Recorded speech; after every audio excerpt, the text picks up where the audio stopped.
Santosh Maurya the Panchsheel YouTube channel पर आपका लोगों का हार्दिक स्वागत है। और आज 3 जनवरी है, राष्ट्रमाता सावित्रीबाई फुले की जयंती है। तो आज उनका यहाँ पे बर्थडे मनाया जा रहा है और इन बच्चे जो आए हैं सब आपको बर्थडे मनाने के लिए आए हैं। किसका बर्थडे मनाने के लिए आए हो? वाह ग्रेट। ये बच्चियां कह रही हैं शिक्षा की देवी राष्ट्रमाता सावित्रीबाई फुले की जयंती मनाने के लिए आए हैं। उस जयंती का एक छोटा सा कार्यक्रम रखा गया है। इस कार्यक्रम में एक छोटा सा खेल भी होने जा रहा है। तो जो खेल का नाम है, खेल का नाम रखा गया है किसमें कितना है। बिल्कुल। तो इसमें कितना दम जो आप लोगों के हाथ में फुग्गा है, इसको क्या करना है? फुलाना है।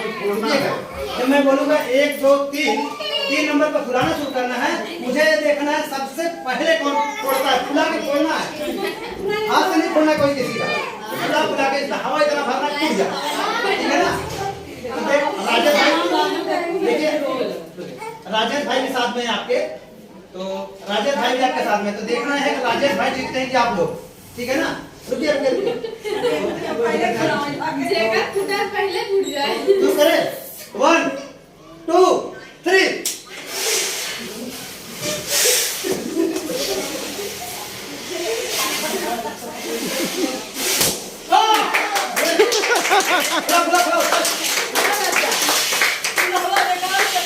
और देखना है, और जोर से, और जल्दी, और जल्दी, और जल्दी, और जोर।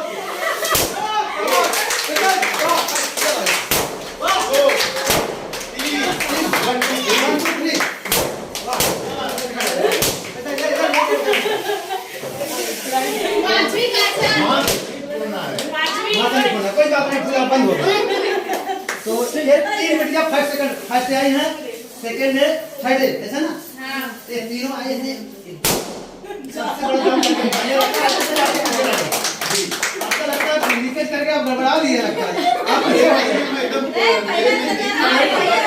कोई बात नहीं है। तो 5 जो बेटियां आई हैं, इनके लिए कुछ गिफ्ट देना चाहिए था। गिफ्ट तो मान लो आगे पीछे भी हो जाएगा, लेकिन इनके लिए जोरदार ताली पहले होना चाहिए।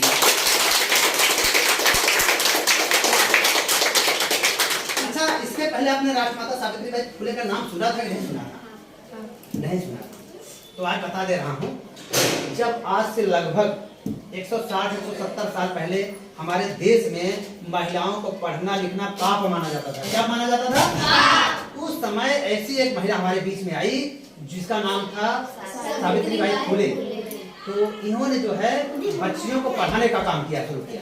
क्या किया? पढ़ाने का काम शुरू किया। और जब घर से पढ़ाने जाती थी ना, तो लोग इनके ऊपर कीचड़, माटी, गोबर, यहाँ तक कि लैट्रिन भी फेंक देते थे। कहते थे क्या? उल्टा है, बेस्या है। भोजपुरिया भाषा हमारे यहाँ यूपी का भाषा में कहते हैं कि आपका तो जन्म बिगड़ता, हमारे बेटिया बेटवा का जन्म बिगड़ा रहा। ऐसे भोजपुरी भाषा में कहते रहे हैं लोग। लेकिन उस समय उन्होंने अपने हार नहीं मानी। उनके पति थे ज्योतिबा फुले, जो कि वो पढ़े लिखे थे। उन्होंने अपनी पत्नी को जब पढ़ाया ना, तो छुप छुप के पढ़ाते थे, क्योंकि समाज में कुरीति माना जाता था कि पढ़ना लिखना पाप है। यहाँ तक कि बोलते थे, हमारे धर्मगुरु लोग जो उस समय थे, कहते थे बच्चियों को शिक्षा देना और सांप को दूध पिलाने के बराबर है। समझ रहे ना? तो उस समय ऐसी स्थितियों में उन्होंने लड़ा। अब आज अगर हम पढ़ लिख करके यहाँ तक पहुंचे हैं तो किसकी देन है? सावित्रीबाई फुले। तो उनका धन्यवाद करना चाहिए नहीं करना चाहिए? तो आज उनका जन्मदिन है।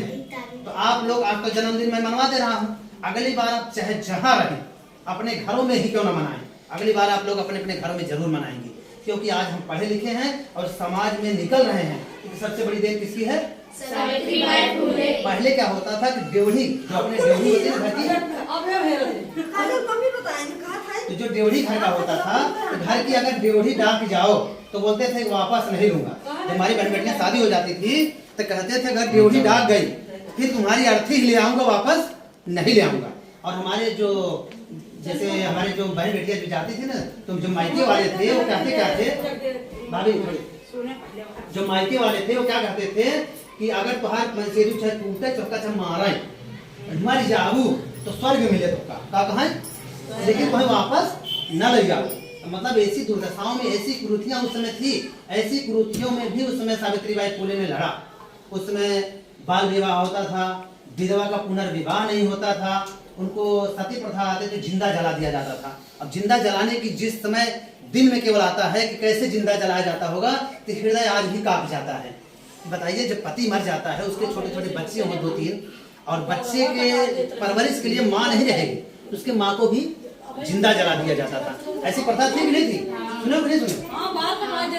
ऐसी प्रथाओं को लड़ने वाली, और आप लोग को अगर नहीं, जैसे बचपन में विवाह हो जाए, तो अगर उसका पति मर गया तो उस बच्ची का क्या दोष है? नहीं दोष होता, लेकिन दोष उसका नहीं है, लेकिन फिर भी उसको दोषी माना जाता था।